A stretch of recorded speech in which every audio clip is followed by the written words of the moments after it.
Alright, let's see. Mic is going, sound is going, everything looks good.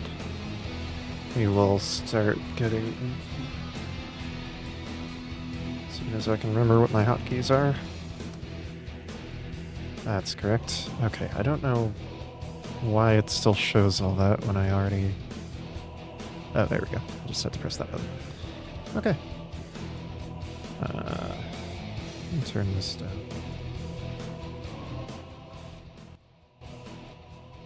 We're about to start. Let's see. Filling in all this stuff.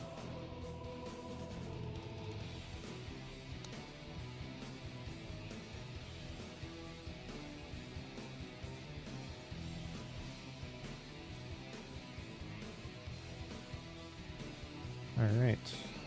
So the coin toss winner was HotS Tuah, and they chose first pick.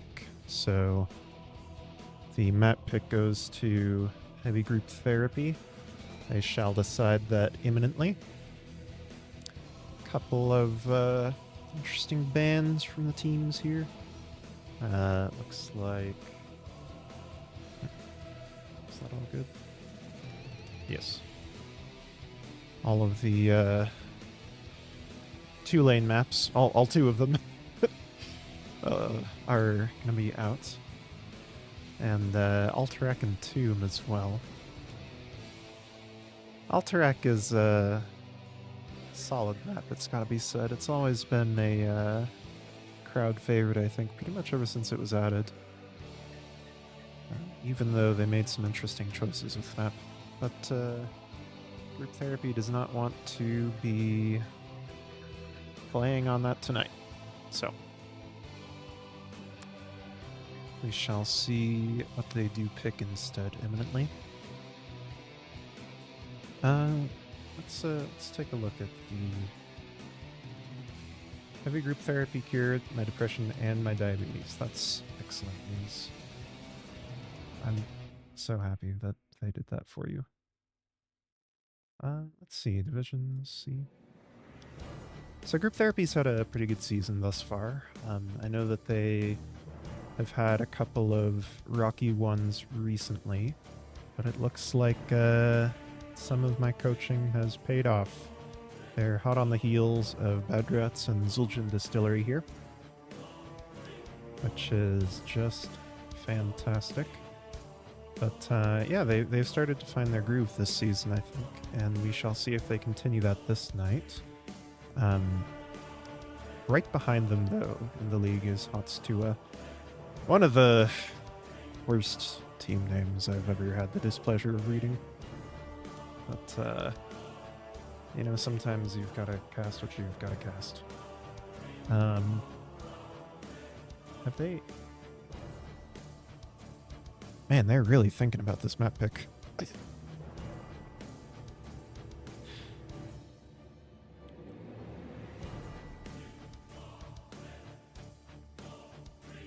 But, yeah. Alright, so we have a split audience right now. We have both HotS Tuah fans and Group Therapy fans. Don't know what will,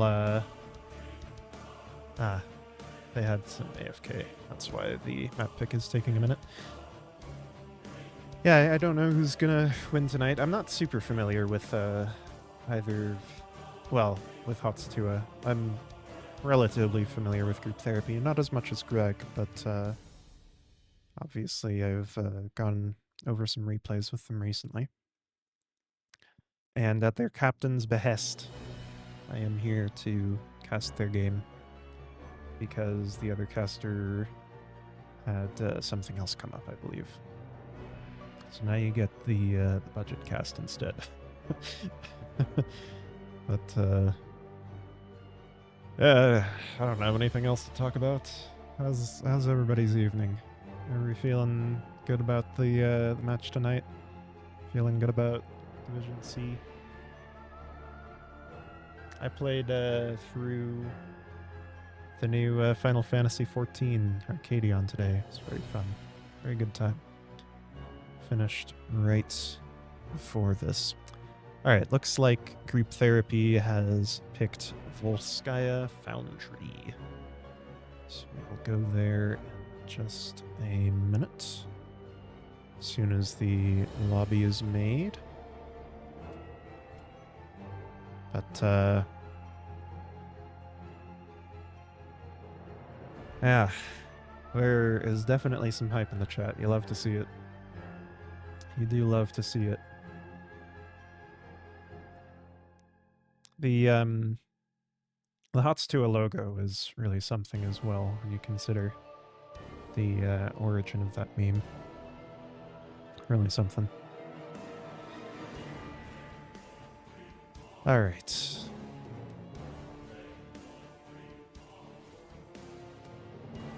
Lobby has been hosted. Look at that. I managed to guess the sides that they would occupy correctly as well. Just incredible.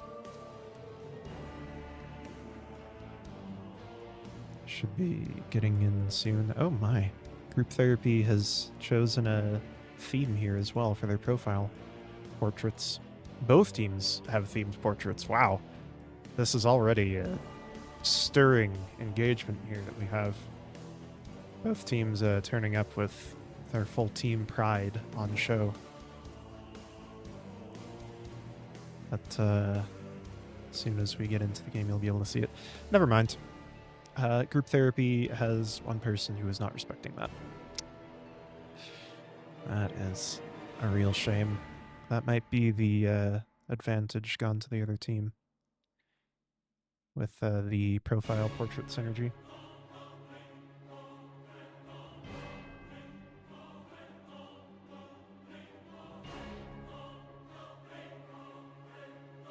Okay.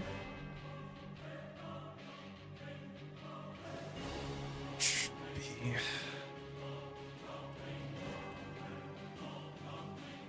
going in just a minute here.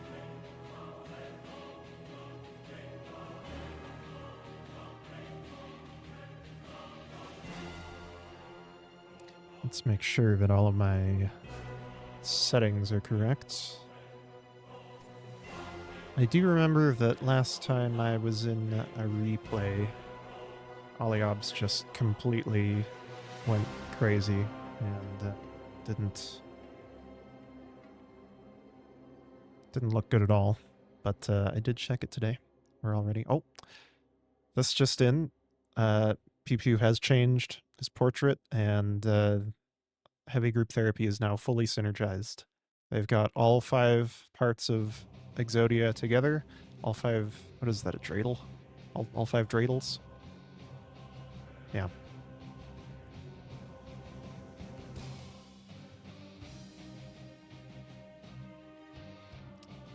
Should be going imminently. But, you know, sometimes the teams take their sweet time. I remember what my...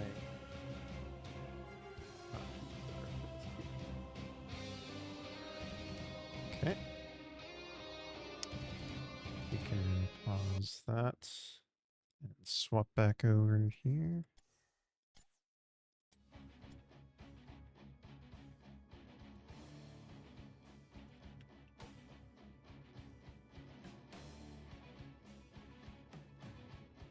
RRR is being posted in the chat. Times 1000. Volskaya Industries. Make sure that works properly. Yes, good. Excellent. All right.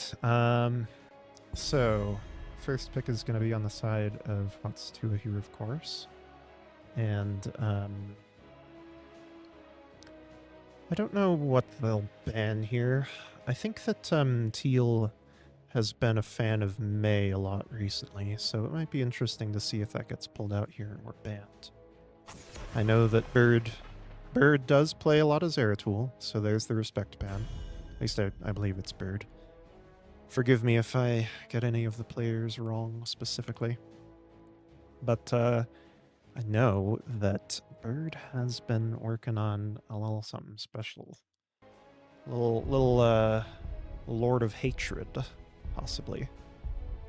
See if the Lord of Hatred decides to show himself tonight. That would be interesting. Certainly a good map for it. Goes to late game and you have a lot of team fights. Chromie ban out of the side of group therapy. Chromie is definitely a force to be reckoned with recently.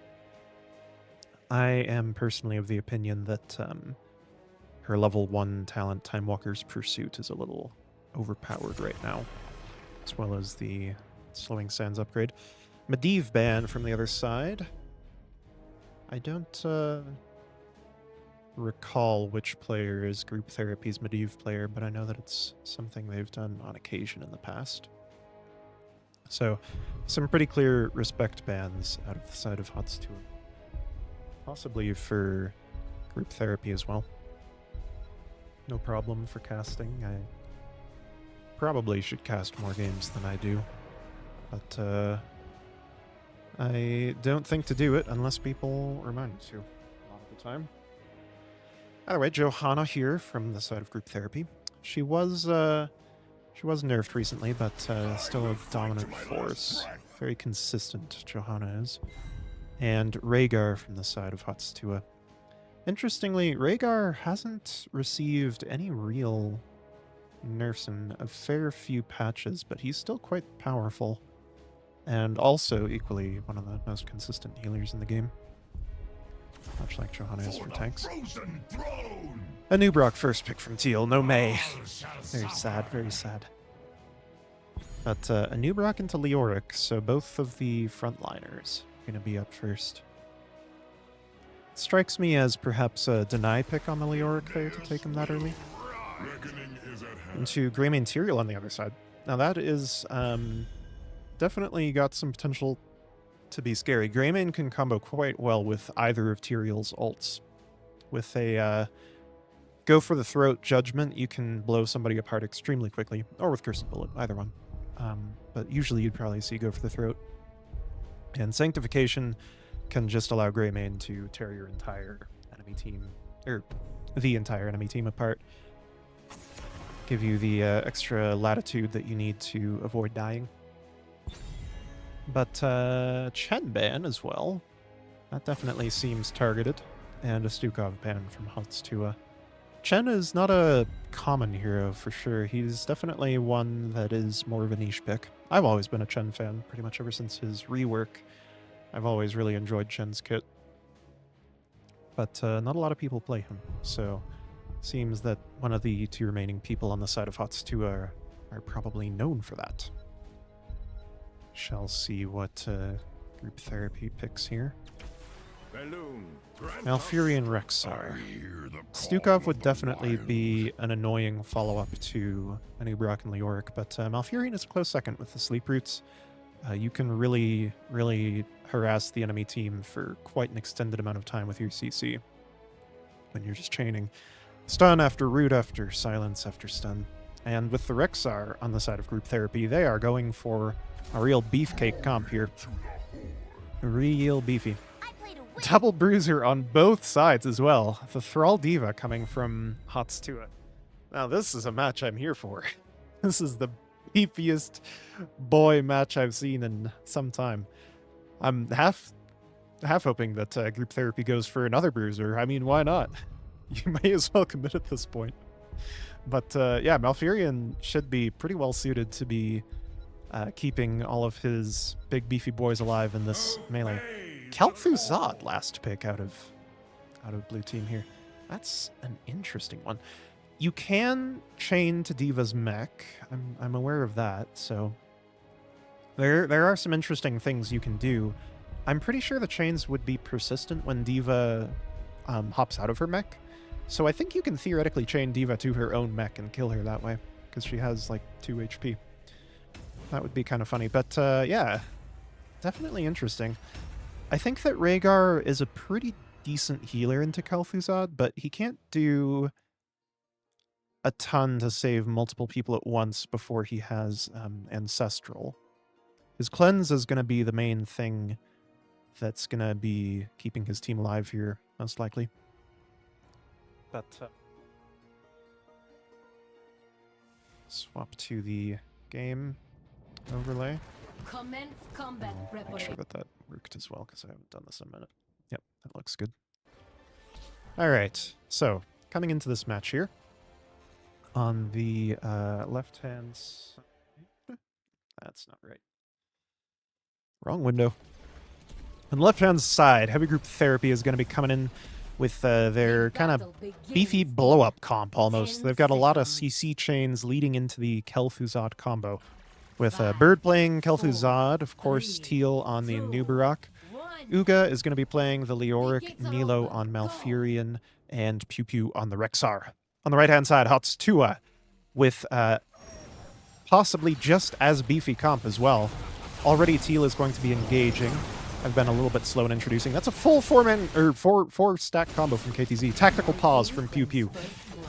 Big pause there. That was not sure what's going on there. That was an interesting one. But yeah, I'll finish up the intros. Chicken Meow is going to be playing Greymane. Memias on the Tyrael. Rhaegar is going to be played by Vextha. Codename Zero on the Diva. And over here, Cyanide coming back in from the core with his Thrall. An interesting chain of events, quite literally, in the beginning there. But it certainly worked out for Group Therapy. I'm not quite sure what the rules are on pausing in matches. I would imagine that you incur a penalty for not counting back in, but it may be that that's not the case when it's a misclick. I don't think that it's going to be a super big deal for them. The only thing that really came out of that, I believe Thrall would have died either way, but it was a little bit easier for them to kill the Thrall there. He may be able to get the Leoric here if he has a root. He does not have the Feral Spirit off cooldown. But both teams are going to be grabbing their camp early, while the tanks are left on soak duty. Which is an interesting one, but yeah, there's not really anyone better for it, I suppose. But Group Therapy is going to be a little bit faster on their item, and they're coming up to mid before they try to control the jungle up here. If they can control these jungles, that can be potentially very scary for HotS Tuah when they don't know when and where a Kel'Thuzad chain is going to be coming out of the fog of war at them. Definitely Kel'Thuzad is a very strong hero at ganking people. And when the Anub'arak is there to set things up for him as well, very quickly it's going to be a lot easier for him to get those stacks. Indeed, already we see that he has 10 stacks right off the bat. 2 minutes 30 into the game, and 10 stacks is very good. He is likely at this rate going to finish stacking before level 10. And if you can go straight into level 10 with your stacks ready, you are extremely scary. He does get into a little bit of trouble there, walking up rather far, as the Diva, I believe, came up to flank. But HotS Tuah doesn't have much CC on their side, and they weren't able to lock him down. However, the reverse cannot be said.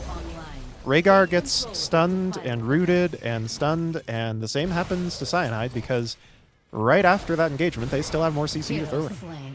And it's looking like HotS Tuah just can't play their heroes. They are not allowed to play the game. Heavy Greg went into this draft and they said, "We see your heroes and we do not want you to play them." Here we go again. Oh, and we might see a Diva chain to her own mech. Oh, he's gonna... Okay, well, he didn't do the fancy thing, but he did the easy thing. Chaining Diva to the Icicle is definitely the simpler play. Diva tried to get some value out of the nuclear option there, if you heard that. When she shoots her own mech with the pistol, it goes wow and blows up 40% faster. But without anybody else there to take advantage of the self-destruct, it's not going to do a ton. Due to that kill, of course, we have Group Therapy moving in on the Biotic Emitter, and they're going to go straight into the Tyrael. There's just nothing he can do when the enemy team gets onto him like that. And yeah, I believe that we need to be playing more carefully on the side of HotS Tuah. Because right now, Kel'Thuzad is stacking at a frankly terrifying rate. I was not aware that Bird is a Kel'Thuzad player, but he certainly appears to be. He certainly does. So this is a surprising and new pick from side of Group Therapy. Rhaegar is going to get caught out in the jungle, though. And again, the threat radius of Heavy Group Therapy here is kind of insane. If Rhaegar is nearby to cleanse somebody and get them out of dodge, they may be able to survive, but when the person being gone on is Rhaegar himself, he can't do that. And when Tyrael or D.Va or whoever else is all by their lonesome in the top lane, there's very little that they can do as soon as the engage is successfully landed by a Nubarak. So HotS Tuah is going to need to learn to play very cautiously here and respect the threat radius of Heavy Group Therapy. And another thing that's very nice for them at this stage in the game, they didn't have to use any of their turrets on any of those team fights in order to win them. So they can absolutely just push down one of these lanes with their turrets. And I believe that what they want to do is have the mech just solo punch the bottom lane fort while they push mid, it looks like. And I would love to see them use one or two of their turrets here. They're going to have to be slightly cautious without a Nubarak, but given the lack of HotS Tuah's crowd control here, they shouldn't be able to punish Group Therapy that hard for stepping up this far. And indeed, Group Therapy just hit level 10, and with that 10v9 advantage, taking out the wall here ahead of the enemy team rotating up, they are able to punish them extremely hard. And even just leaving 3 people here while Leoric soaks and a Nubarak punches towers and stuff, they're able to get a lot done just with the 3-man on their own. Another interesting byproduct of their playstyle here with the double bruiser heavy CC comp is that they can kind of recombine their team in a number of ways. They don't really need a Nubarak around in order to engage a CC chain. They can just start with the Rexar stunning into a Malfruit, and that works perfectly well for them, which is indeed what we just saw there in mid. And Thrall, again, did not respect them enough there and went down. Now, Leoric does have Entomb here. He wants to get the D.Va. Is his team going to be close enough to help? It looks like they will be, yes. With the chilling touch there by Kel'Thuzad, sealing away any chance of D.Va escaping. Now, Teal wants to go on a very ambitious engagement here with none of his team around. He's drunk on success, but HotS Tuah still does have to respect that. Even without a Nubarak having anybody else in range to follow up, there's still the possibility that a chain could come out of Fog of War a couple instants later, and it could be followed by 11 different things. An aggressive rotation on through the jungle here by both Thrall and Tyrael, and they're going to get punished extremely hard with Kel'Thuzad finishing his quest, I believe, right before that Shadow Fisher landed. Master of the Cold Dark being finished at level 12 is extremely scary, even if it wasn't 310 like I had predicted it might be. Honestly, finishing Master of the Cold Dark at any stage in the game is scary, but especially pre-13. If you're not aware, Kel'Thuzad's abilities scale at a lower rate than any other hero in the game. I believe it's 2.5% on all of his basic abilities, minute by minute, or level by level rather, while all other heroes work at 4%. But no time for numbers, because Bird goes down to the Bunny Hop. Now, it looks like Rhaegar has bitten off a little more than he can chew with his Wolf Bites, and Tyrael places down the Sanctification slightly too far. That is a tragic turn of events for Red Team. D.Va does want to come in with the explosion here, and she may be able to threaten Teal. A lot of people underestimate how much damage Pilot D.Va does with her pistol, but it looks like Blue Team is going to get out of dodge there without even needing to use the Biotic Emitter. Unfortunately, D.Va isn't quite enough on her own to take out Nubarak before his abilities come back off cooldown there. But yeah, what we're seeing still is it being extremely easy for Group Therapy to engage these CC chains that result in Kel'Thuzad just getting a kill. Now, there is definitely potential here for HotS Tuah to turn things around. They could certainly kill Kel'Thuzad very, very quickly if they're able to get onto him early. And without Kel'Thuzad, Group Therapy will lose a lot of its momentum. So there is a weak link, so to speak, in their chain. But again, as soon as HotS Tuah steps up too far on the map, they are just going to get punished immediately with that Nubarak CC. The especially powerful thing about the comp, I know that I've listed 11 different powerful things about Group Therapy's comp, but they are 17-1 right now, and a large part of that reason is because they have such a large threat radius with the Anub'arak engages. Anub'arak has always been a meta tank, in large part because of Cocoon. Cocoon is certainly not an ability to be underestimated, but his ability to double stun in a very consistent fashion, not as reliant on a difficult-to-hit skill shot as Muradin, Blue team has destroyed from a long distance, and without being dependent on terrain like Diablo, makes him an extremely threatening tank from long range if your team has the capacity to follow up quickly. And Kel'Thuzad is definitely a powerful combination with that long-range stun factor. Because as long as you keep the enemy team in place for about 2 seconds, Kel'Thuzad is going to just destroy them. And again, the plan goes flawlessly. Tyrael didn't even have time to respond with the Sanctification there. Thrall could have been a threat on Kel'Thuzad here, but the Cocoon didn't even need to be used to secure those kills on Rhaegar and Greymane. So Thrall just gets Cocooned immediately, and any threat that he might have posed is immediately gone. But yeah, looks like Group Therapy is going to move in on the top fort here. They still have 2 items available if they want to use them to push. They're going to drop the turret early, and they are just going to take a free keep.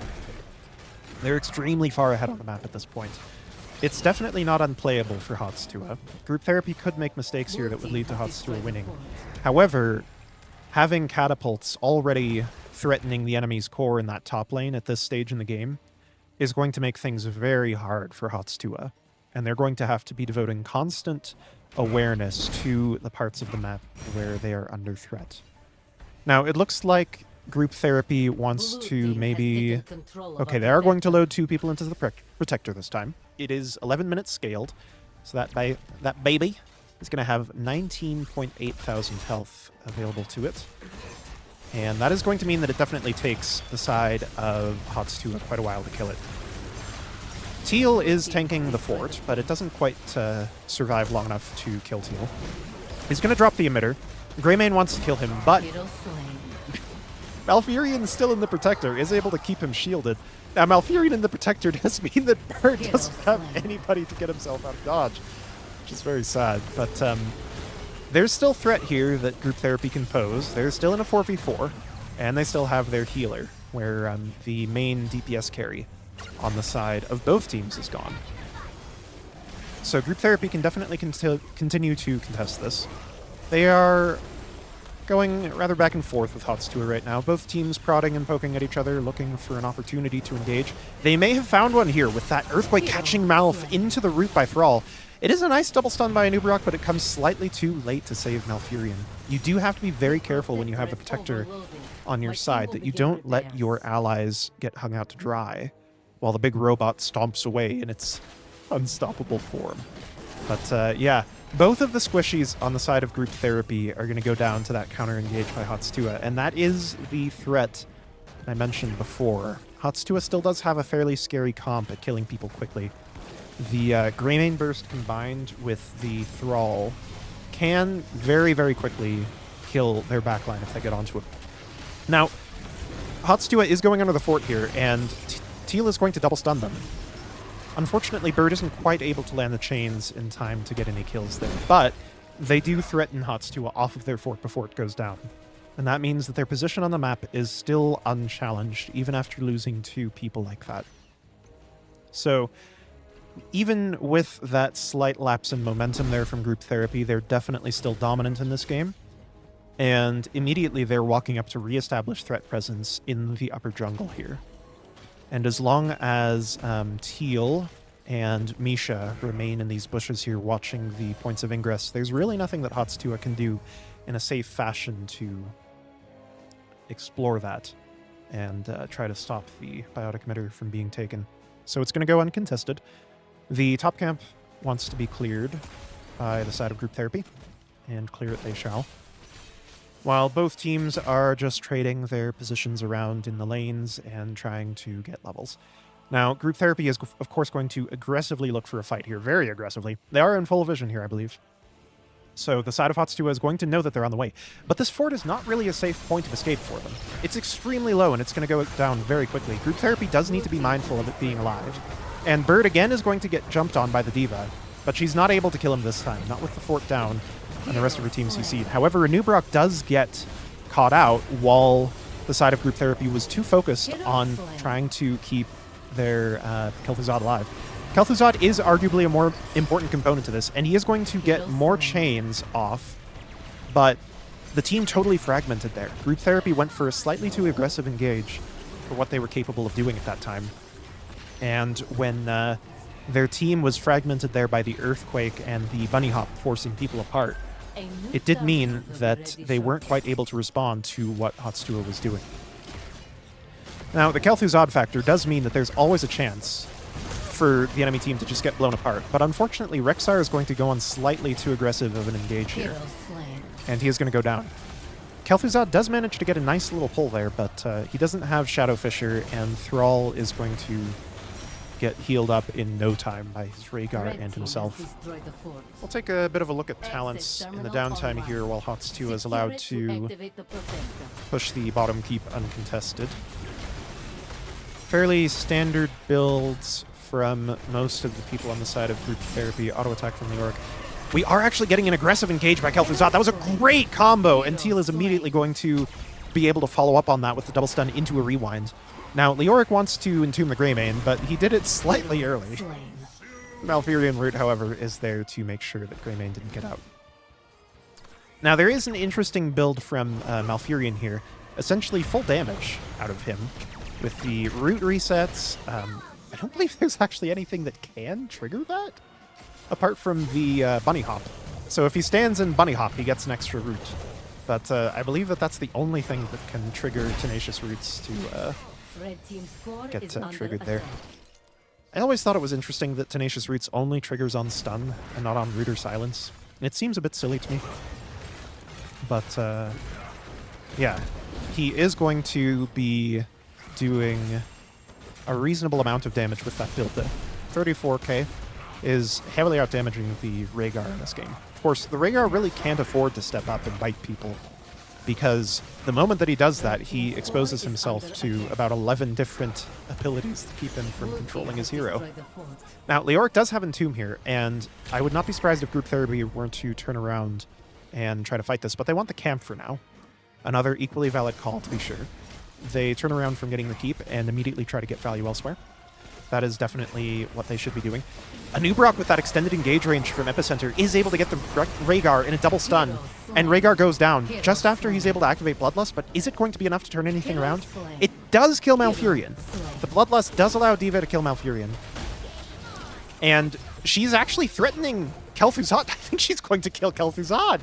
Oh my god. D.Va's soloing the entire blue team, but a little too late, unfortunately. I do believe that Group Therapy is going to be able to at least threaten core here.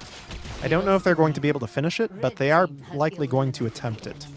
And I believe that they're going to be successful with the number of catapults and camps here available to them.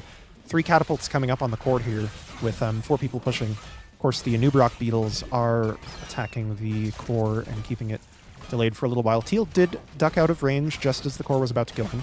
It was definitely good by him to do that. I think I just heard Rexar's ult get interrupted. Maybe not. I might be crazy. But yeah, that's going to be an extremely decisive engage at the end there by Group Therapy. And honestly, that is exactly what you want to see out of a team comp like that. You want to be very decisive and rapid with your engagements in these positions. So I will update. I suppose one thing that I should do, makes more sense to be on windowed full screen. Casting. So yeah, that's going to be Group Therapy winning that game through a series of combos. Catch up on chat. I was not paying attention to chat because that was a very fast-paced game out of Group Therapy. I kind of had to keep my eyes on them at all times. You're telling me that I'm saying Tuah wrong, and I'm quite frankly 100% aware of that, and I will not say it right. I refuse. At any rate, going back to the game. Yeah, Kel'Thuzad, of course, unsurprisingly, going to be the top damage there and top kills. Kel'Thuzad got a ton of value from his team or for his team rather. And even when he was left to fend for himself in those fights, a lot of the time, Group Therapy was still able to put a lot of pressure on the enemy team just through raw CC value. But ultimately, all it really needed once they were able to kill that top keep was one strong engage by a Nubarok, and the game was just instantly almost over for the enemy team. There was a maybe shadow of a chance that Thrall and Diva could have turned things around, but unfortunately the momentum that was gained in the early seconds of that fight by Nubarok and Kel'Thuzad was just a little too much for them to deal with. And yeah, reviewing the talents here, as I attempted to do before Group Therapy ran away with that fight in the bottom lane keep. It looks like Thrall went for a standard percent damage build, which makes a lot of sense into the heavy bruiser team of Group Therapy, or heavy CC team. And mostly standard picks with Heraldric Reforging on 16 from Tyrael. It's interesting. I don't think that's the most common talent, but I don't remember which one is. There's the Smite CDR talent. And, oh man, I can't remember Tyrael talents. It's been too long. I only remember like half of Tyrael's talents. But Heraldric Reforging was classically the meta talent in HGC, I believe, because of the combination with Sword of... not Sword of Justice. Who's this? Holy Ground. Holy Ground with Heraldric Reforging. But apparently we liked Sword of Justice this game. I guess it was for the combination with Stalwart Angel. Neither of those being terribly common picks in the meta. When I initially looked at Tyrael's build, I thought it was meta, but it's a little split. There's interesting things going on there. I suppose on a map as open as that, Holy Ground doesn't get as much value, but a lot of people do still swear by it on any map. And of course the Diva with Pew Pew Pew and Headshot was quite powerful there right at the end. Allowed Diva to secure, I believe, 2 kills on her own, which was quite funny. But yeah, Diva wasn't quite able to slow the enemy team down enough to allow her team to survive those engagements, because it was just a very fast-paced manner of team fighting that Group Therapy did in that game. The moment that they had anybody in their sights, Nubarok would double stun them, and then just everything would go onto that person, and they would be gone within seconds. Sometimes even faster than Tyrael could Sanctification for them. But yeah, the Bloodlust, I believe, did get some value in the end there. I'm not 100% certain how much it did in that last fight, but it looked like as though the fight would have gone much worse for them if the Bloodlust hadn't gone off before Rhaegar died. However, I did expect to see the double Ancestral there. The double Ancestral, I don't remember what the 20 is called, but the 20 upgrade for Ancestral is a fairly effective counter to Kel'Thuzad's combo, because the delay of Shadowfisher means that the first Ancestral should pretty much always land before Shadowfisher, and the second Ancestral should always land after Shadowfisher. And that means that you should be able to, as long as Ancestral is up, keep your team alive through the first Kel'Thuzad combo. But they trusted in the power of Bloodlust there. Didn't quite work. Let me just find out here real quick. Fill that in a second. But we'll go back to this screen. And that is going to be Towers of Doom, picked by the side of Heavy Greg again. So Heavy Greg picking both of the maps in this series thus far. And that is due to HotS Tuah opting for the first pick each time. HotS Tuah won the coin toss. And of course, after the first game, they are going to be choosing map pick. Or first pick, rather. But yeah, Volskaya into Towers of Doom from the side of Group Therapy. So they like their late game maps, to be sure. They like their maps that go to late game with a lot of team fights. So we could see a similar style here as last game. It would likely be slightly harder with the nature of Towers of Doom's split map objective. I think that the most powerful part about their team there was when they would Deathball, and they could really hit things in any order. and be able to combo the enemy team to death. But they could do that again and just split off any one of those components off to the altars whenever we have a split altar phase. But I would be equally unsurprised if they choose to switch it up and throw something fresh. Of doom.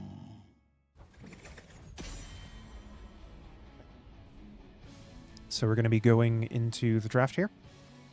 I am curious to see what HotS decides to ban in light of that last match. They were clearly intimidated by the specialty sort of niche picks out of the side of heavy group therapy there. And they're still going to be intimidated by the Medivh. I would be surprised if they allow Zeratul to go through again, but I don't know if they want to deal with the Kel'Thuzad again.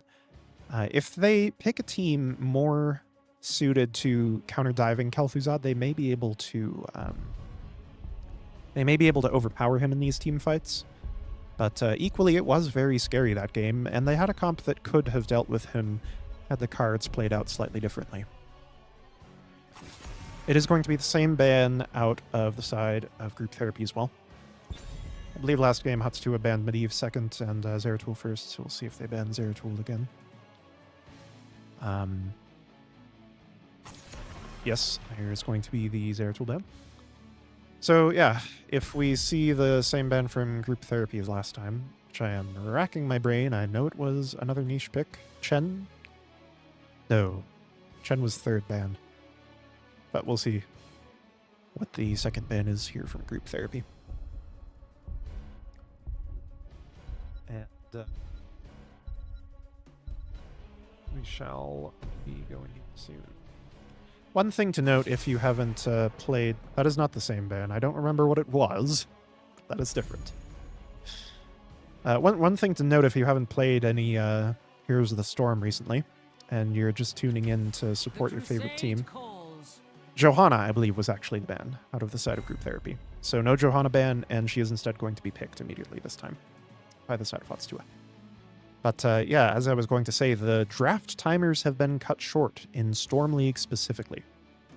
So if you've been playing a lot of Storm League recently but no customs, you might notice that the draft timers are a little longer here, because the draft timers for customs were not changed in the update.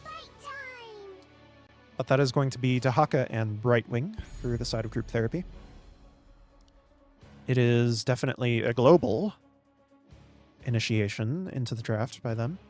Certainly two very strong picks for the map. You can always have more of a threat on altars where you are not with both of those heroes. Vala Hager on the side of HotS Tuah. Definitely two meta picks. Everything thus far has been meta, for sure. But yeah, Hager is a bit more of a higher skill floor hero, I would say. And there are people who can spin well, and people who can... People who are masters of the spin, and people who are spinning fools. There's something there that I can find. There's some alliterative names that I can put, but they're not quite coming to me at the moment. My brain is too abuzz with all of the other nations of this draft here. Zarya ban is very interesting from the side of group therapy. Normally, you do tend to see Zarya bans only against people that play the hero again. That's more of a niche pick. But it's one of those picks who, much like Medivh, you tend to see banned over and over. You don't tend to see it banned once in a series and not again. It's an interesting one out of group therapy there. Stitches as well. I believe that Teal has practiced a bit of that recently. But yeah, we'll see if we have the Mei here. I really want to see. I always was a fan of Mei. I feel like her kit has a lot of unique utility to it that other tanks don't have, but the burden of execution is just quite high. And indeed, the burden of execution on an Uberak is much easier than Mei. You point at somebody, you burrow towards them, and they're stunned. Or you point and click at somebody, and you click R, and they are gone for the next 4 to 8 seconds, depending. The hunt is on. But yeah, Sylvanas out of group therapy into Lunara Rhaegar. Some fairly standard picks here. Lunara hasn't been as much in the meta recently. She has gotten a little bit power crept, I believe, since the choking pollen buff way back during the CCL times. Those ancient days of yore, when I would sit on my chair in the living room and wake up early in the morning, excited for the first time since I was a child, and have a cup of coffee and watch CCL. And Photoshop Grubby's beard onto Bahamut, or Bahamut's beard onto Grubby. Anyways, enough of that. Lunara is not a common pick, but nor is Mephisto. However, I would land on the side of saying that Mephisto is the strongest hero in the game, and nobody knows how to play him but me. And maybe Kepi. Kepi I respected. Maybe Madara. Madara, Kepi, and me. We're the only three that know how to play the hero. But by Jove, I'll make Bird capable of it if it's the thing that kills me. And we'll see if any of the lessons I've given him have been taken to heart here. Alors. Definitely some standard comps out of both teams here. But I would still say that the side of group therapy has a little more kill threat behind it than the side of HotS, Tuah, who can poke more and do a little bit of macro, a little bit more macro play, but they need to take what lessons they learned last game to heart and play very carefully here. Now, I will introduce the teams before the game starts this time, I promise. So, starting out with group therapy again. Mephisto is going to be played by Bird. Teal on the same tank, Anubarak, is going to be 1v1ing the Johanna. Beautiful start to the game. Now, Moby1 got swapped out from Uga from last game, playing the Dahaka. Moby1 was in the chat, shout out. Brightwing being played by Nilo and Pew Pew on the Sylvanas. Moving over to the right side, I believe it's all the same players. But Vextha is playing Rhaegar once more. Codename Zero on the Johanna. Cyanide on Lunara. Vala being played by Mimias and Chicken Meow on Hogger. Yeah, the only heroes that are the same this time, I believe, are the Anubarak and the Rhaegar. Everything else is different. But yeah, both teams opting for a completely different style this game from last. Feels like they were both cooking a little bit last game, and they want to play things in a bit more of a straightforward fashion here. No more cooking. Now, it looks like HotS is going to establish a slight advantage on the lane clear, and Teal is going to be exploring the depths of the red team's jungle. He is going to bait them into an advantageous engagement for his team, where he's able to double stun their healer, but group therapy doesn't quite have enough damage yet to be taking the side of HotS out very quickly. In the late game, they're going to be extremely scary, but thus far, at level 2 only, they're missing a lot of the tools that they will have to win team fights later on. Now, it is going to be Q build out of the Vala, so we don't have Gambit stacks to worry about on her side. And that is definitely going to be a major threat for the squishies on the side of group therapy. Q build Vala is definitely something that people often underestimate, especially at level 20. And she can blow any of these three apart with a full 4Q combo if she lands all of them. However, of course, she has to be uncontested to do so because she uses all of her mobility in the process. And she has to be in full range of the enemy team. Anubarak is going to not quite land that stun, and he's going to get punished fairly harshly for it. But again, the side of HotS also doesn't have a ton of kill threat early in the game either. Before Vala gets Repeating Arrow and Acrobat and Lunara gets Choking Pollen, there's really no burst damage on either team here. The burstiest hero at this stage in the game, I believe, is actually Hogger. But the Bruisers are just having a respectful little XP gathering minigame. Neither of them seeing each other. Two strangers passing in the night, opposite sides of the jungle. Honestly, it's got to be said, the off-lane in HotS is a long and storied tradition of honor amongst thieves, or something. I don't know where I was going with that exactly. But yeah, I mean, a lot of the time, you have a respectful 1v1 up here.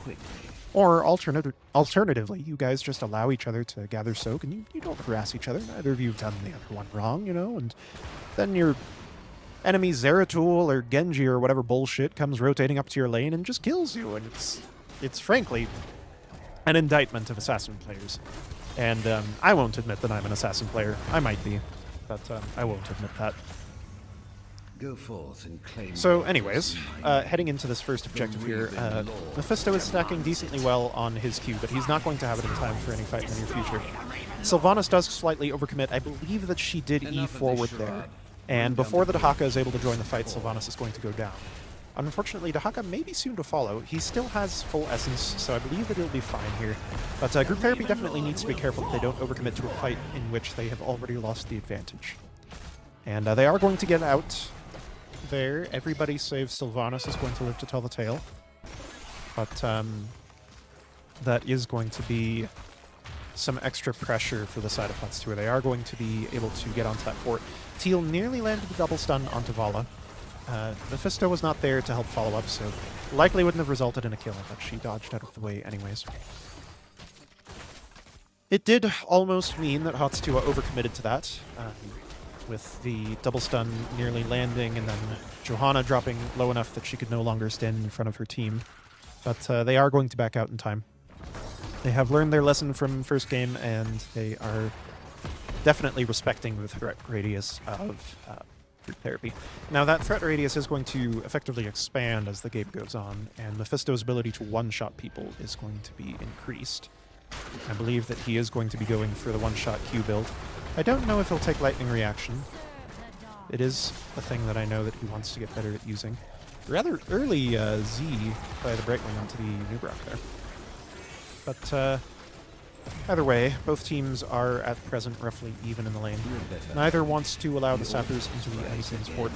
Teal did step up a little bit farther and took quite a bit of damage, so he is going to be forced to E backwards. And that is going to mean that group therapy needs to back up for the time. But we're heading into a 2-altar phase down here, where neither team has a huge advantage. I believe that the phase shift should be off cooldown right now, and so should the Brush Stalker. So if Hogger gets caught on the opposite side of the map while his team is fighting, it's possible that Dahaka may be able to make something happen. Now Dahaka is going to walk straight down, and it looks like Bird is going to take the top altar uncontested, while I believe Cyanide took the bottom altar uncontested. So again, two strangers passing in the night. Neither team is going to contest an altar. Just a nice even trade. They shook hands. They went to each other. They said, you know, we've had our differences, but today there is no need for a fight. And they allowed each other to take those altars. But yeah, things are still quite even in the game. HotS Tuah is going to gain a slight XP advantage here, and it looks like that is thanks to the efforts of Hogger. In those altar phases, I believe that he's been careful to grab Soak in as many lanes as he could. It's going to mean that HotS Tuah hits their level 10 slightly faster than group therapy here. So group therapy knows to play it safe. They know to stick back by their towers and wait for the storm to blow over, as one might say. Mobi1 is going to step up rather far here, and he could be in a little bit of danger. It depends entirely on if Johanna wants to commit Blessed Shield to this. She is going to commit it slightly late, and Mephisto lands a great Durance from behind. I don't know if there's enough follow-up to it. Doesn't look like it. Sylvanas wasn't quite there, but that is still going to be Rhaegar caught, just completely destroyed there by the abilities all coming at him, coming out of Cocoon there. The Durance there was fantastic for locking things down, locking the enemy team into place while they were able to pressure them back extremely heavily, such that the Cocoon on Rhaegar was able to secure a kill there without anybody on his team really being able to do anything about it. Now, the Lunara will have Cleanse at level 13 if she takes it.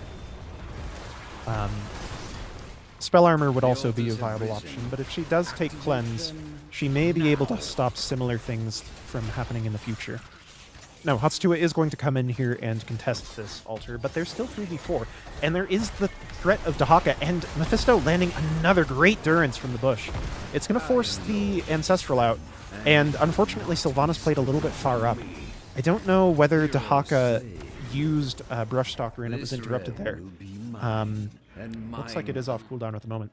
But during all of that madness, I believe it was Brightwing that capped the altar behind them. So the pressure that Heavy Group Therapy applied there, even though they went slightly too far to make it out alive, did still result in them getting the altar and achieving parity on the core health there.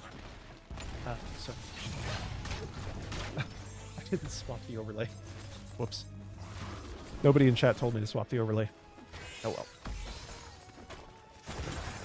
well. Anyways. Group Therapy is going to be pressuring Johanna quite hard here. The Iron Skin is available and is going to be used to get out. Durance was also used. It was a nice attempt, but not quite able to finish it. However, with no Iron Skin, Johanna is going to be under threat from the follow-up CC of the Wailing Arrow into the second Anubrock combo. And yeah, when you're able to push the enemy team that far back, it's going to be very hard for them to get out alive. Lunara is able to get out with her Leaping Strike. And I did see the cleanse of Abolish Magic come out there as well. It was quite well timed to cleanse the Wailing Arrow off of Johanna, but Johanna didn't really have anything left that she could use to help her get out alive there, I believe, at that point.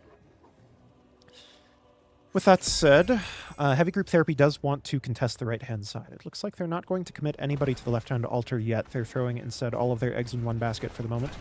And they are going to heavily commit to this. They have changed their minds, though. Never mind. Or have they? Well, they have committed to Haka, to the left-hand altar. And it looks like they are going to cede the right-hand altar to the enemy team.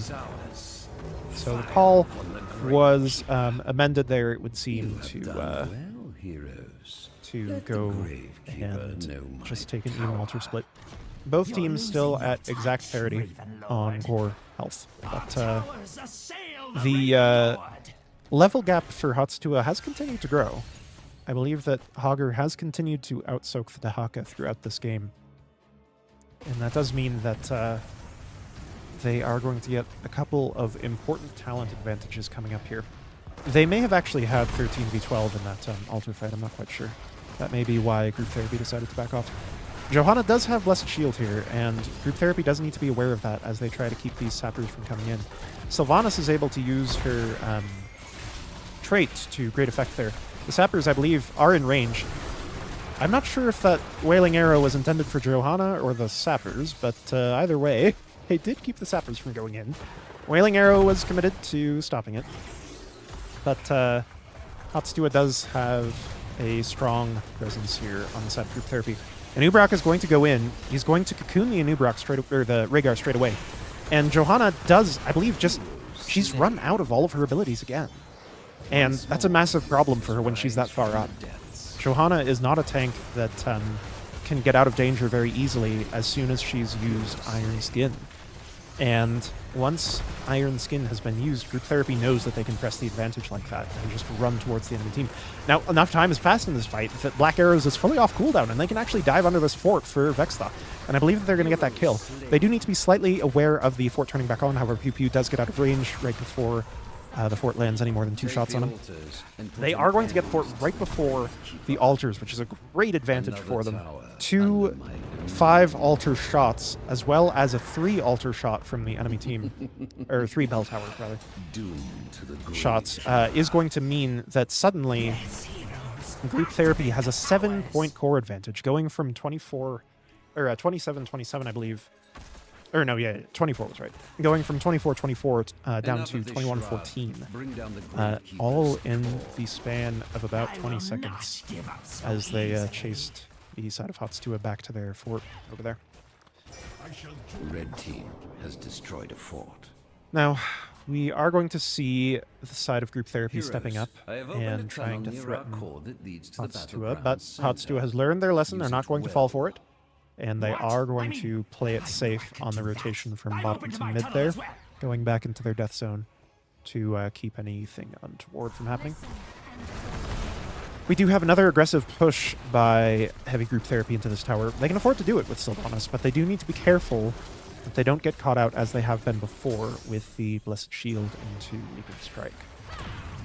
They are going to back off in time. They've gotten about 40% of the fort's health. Should the side of HotS back up again, they may lose this fort if Group Therapy goes in at the right time.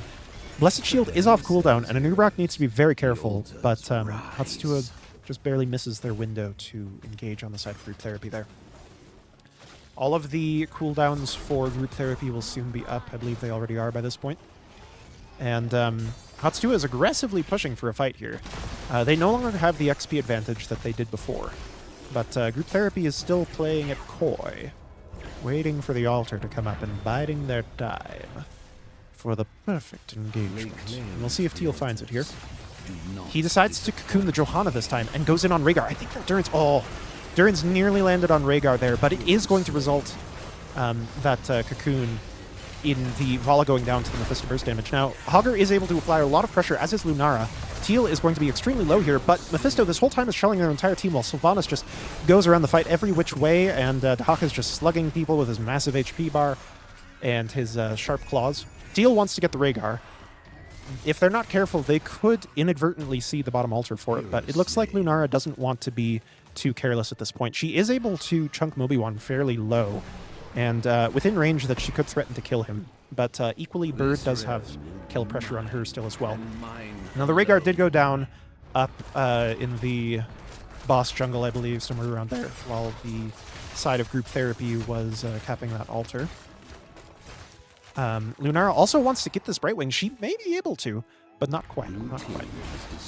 If Group Therapy didn't have the 2-level lead there, the stat bonus may have been the difference maker. I don't know if Brightwing would have survived that burst engaged by Lunara. Anub'arak does have Cocoon here. He could search for something with it. And indeed, Rhaegar is still down on the side of HotS Tuah, so they need to be very careful with how they play their cards here. I do believe that Lunara is going to be an immense amount of danger here. She does have the cleanse for herself, but the Mephisto damage is far too fast at this level. Once he's scaled with a Poured Skull and Lightning reaction, Mephisto can offload 2,000 damage in under 2 seconds, and that is an immensely dangerous thing for the side of HotS Tuah. The Cocoon Bite to Teal. Cocoon Bite to Teal. Oh, I've been talking too long. The Cocoon Bite to Teal, as I was saying, was very well placed and timed there to get the Lunara kill.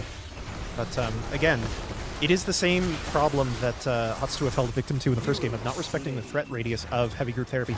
And that happens again here in mid as they try to push down this tower. They nearly got it in time, but I believe that even had they gotten that tower, Rhaegar still would have gone down to that. Vala very nearly died there. If she hadn't had a vault off with cooldown, that would have been her dead. The Mephisto would have definitely done enough damage there with his full combo. But eventually HotS Tuah is going to get their fort back. However, they do still have a big problem down here in the form of this bottom lane fort, because this is a double altar objective. And right now on the map we have 5 altars under the control of Group Therapy with a 10 core HP remaining on the side of HotS Tuah's core. Lunara does want to get the shrine, but Mephisto is able to keep that from happening, even as he kills Hogger, along with Sylvanas' help. So Lunara does want to keep the shrine from being taken, but there's just too many fronts that HotS Tuah is fighting on with too few forces even, and that's going to mean that Vala runs into the fort in order to try to survive. Lunara making a valiant effort to save the game. Rhaegar as well going to try for it as well. He may be able to make it in time if he puts down. If he bit onto the Anub'arak and laid down a totem there and then lightning shielded it, he may have been able to stall one more time. But it was not to be. And that is going to be game number 2, again going to the side of Group Therapy. I will most certainly say Group Therapy has come a long way in the time that I've been watching them and coaching them. And their capacity to bring a plan through each draft intact and execute on that plan during the game has improved tenfold. So, it was definitely a decisive game there towards the end. They were somewhat pressured towards the beginning of the game. I do believe that Group Therapy was able to pull a kill advantage pretty soon after they hit level 10, but it was roughly parity on both teams in almost every fashion for the majority of that game. They were even on forts, they were even on levels, with a slight lead to HotS Tuah towards the mid-game. They were roughly even on kills as well. And it was ultimately the scaling, as I mentioned, of Group Therapy that really ended up threatening HotS Tuah very hard there. We'll see if we can get an interview with the victors here. But for now, I don't. Where do you go for that? Is that just? It's not the casting lobbies, right? I guess just lobby 1, 2, 3, 4. Yeah.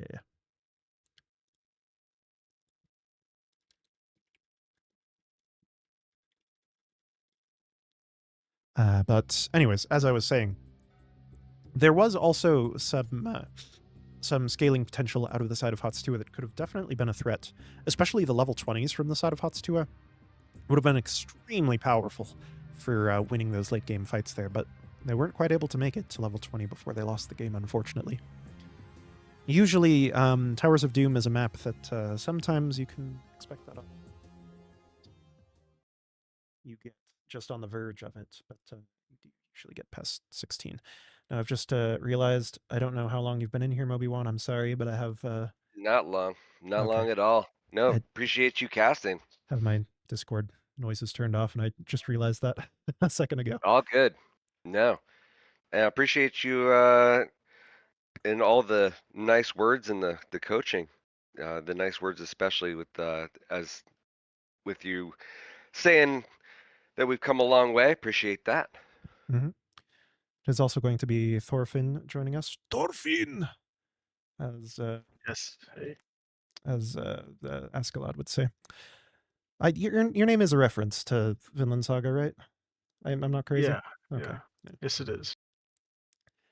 Anyways, references aside, that was definitely a very decisive game for you in game number 1, and a pretty decisive late game as well in game number 2. What were your guys' thoughts heading into this series? Were you expecting to be pulling out some wacky triple melee comp stuff with Kel'Thuzad? That was a fun strategy. Moby, do you have any thoughts on that one? Oh my gosh, you guys were just so gross on that Kel'Thuzad, especially your setups with that Misha stun, with that big hitbox for the stuns. It's just setting up Bird to do those blow ups was just gross. Yeah, I just tried to give my bear some treats and then let her have some fun. There you how I go. approached that one. Yeah, it definitely was a very scary strategy to be on the receiving end of, I could tell there. And it was pretty well played with the Kel'Thuzad last pick. I certainly didn't see it coming, and I don't think that they did either. I didn't even remember that Bird plays that hero. I don't know if Bird knew he was going to play that hero. Well, it's fine. You can still claim that it was a Galaxy Brain draft, and you guys knew what you were doing all along, I'm sure. But into game number 2, you did have more of a classical draft with both the global pressure for the map, bit of a macro focus with Sylvanas, bit of a team fight focus with Mephisto. What am I saying? Mephisto, and maintaining the Anubarak there with the long double stun engagement. Is that something that you guys have been practicing a lot with the Anubarak, or? Yeah, Teal loves Anubarak. You know, those double stuns and him just setting up the team is something that, you know, he's very, very, very good at, to the point where when we're playing other things without the stuns and that sort of thing, it gets a little strange. But he's just so good on those double stuns and those setups. I can tell you one thing though, I was terrified of Chicken Meow's Hogger. He was bullying the crud out of me in lane against the Haka. Now once I got, you know, my dark swarm, you could definitely tell that my double soaking got a lot better. But before then, I was just kind of yelling at the team like, I can't beat this Hogger, so we're gonna have to do something to, you know, on your end. And thankfully they were able to really come through on the 4-man. Yeah, forgive me. I was not paying as close of an attention to the war between you and Hogger as I should have been.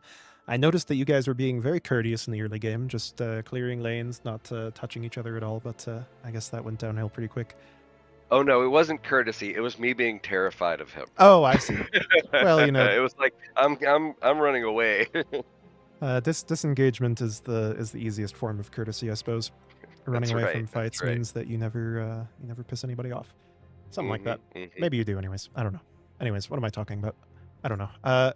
Yeah, I so know into Thorfinn, you were questioning the Sylvanas, but because you were talking about the damage being better possibly on another character, but you made it work. Yeah, I was going back and forth between a couple people. I think at that moment I was thinking about Greymane for quick camp clear, burst, and follow up on a teal target. And teal makes us all look good. Doesn't matter what I play. Is whoever's teal is playing as, we just follow up on him, and he makes us all look good by stopping somebody in place to do some damage. yeah, it definitely seemed to work pretty well there for you. Did I did like the usage of black arrows on the sappers there. That was a nice little touch. You Yeah, I was actually got really a afraid of taking damage there. yeah, you got a pretty good amount of value out of black arrows there. I feel in that game, and I did try to. mhm. And you were able to rev up ultimately into the late game, especially with the Mephisto burst as time wore on. But yeah, it was certainly a solid strategy in both games, executed pretty well. Have you got any thoughts for where your teams go in this season? Do you expect other games to follow in like manner, like dominoes before the wind, or what do you think is We, coming? we really like this. We really like our chances in Div C this year. Um, shout out to a lot of the teams that we've been scrimming against.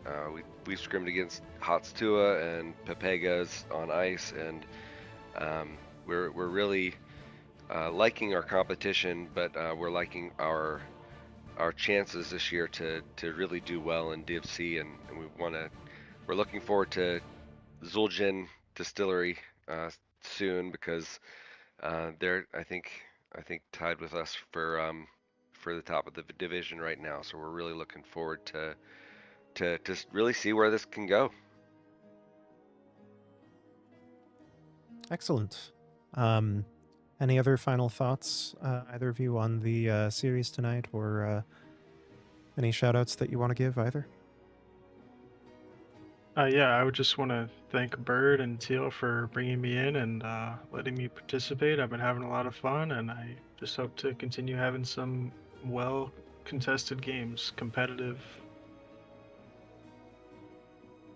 And we have we have two very special shoutouts. One, Nalo, you kept all of us alive, and I think you were the one person that we didn't really shout out. And Uga, playing the first game with those entombs and stuff.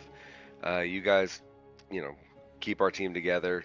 There was a time where Nalo was looking at my health bar and yelling at me whether I needed a teleport for him to save me, and thankfully I didn't need it at that point, and I didn't push myself too far, but Nalo keeps me on my toes and makes sure that he keeps me alive. And second, very special shout out to Bird's mom, who we always love to give credit to. Okay, And again, excellent. thanks to HotS Tuah for game well played. Glad to know that Bird's mom ranks above me. But yeah, it was certainly a fun series, and I enjoyed casting it. We I will, appreciate you, Caston. Thank you so much. Yeah, thank you for casting. It was really nice. mhm. I will catch you guys later. All right. So, in conclusion, there's that one. I think that's the button I'm supposed to press. I don't know. Amateur caster hours. Yeah, that was certainly a fun couple of games. I look forward to seeing where both teams go. I thought that HotS 2 played both games valiantly well. It was certainly fun watching them try extremely hard to delay that altar for as long as possible. That's how you know. That's how you know a team has good fighting spirit. When everything's gone down the shitter, you've got 5 points left on your core, and you keep throwing soldiers into the meat grinder at the last altar. It's always that's how you know the fighting spirit of the team is not dead. But yeah, it was certainly a fun series tonight. Thanks everybody for turning out to watch it. I do believe that this is the most viewers I've ever had for a game. So it seems that the big numbers are behind Heavy Group Therapy and HotS Tuah. Those are the teams with big legions of fans, numerous fans in the NGS bleachers or something along those lines. I don't know. Sometimes you start a sentence and then you forget how you were going to finish it. At any rate, I may cast more games this season. If you ask me to cast them, Bird, I will be 500% more likely to do so. Because, I don't know, man. I don't think about these things. But, yeah. Of course, my team should be having another match next week if you want to see my beleaguered efforts to keep our collective heads above the water. You can come and watch that, but keep your eyes, of course, as always, on the NGS website for future matches between these teams and others, and to see when I will or will not be casting. For now, I believe that about wraps it up for the stream. And so I will bid you guys all adieu. And I will say GG's, and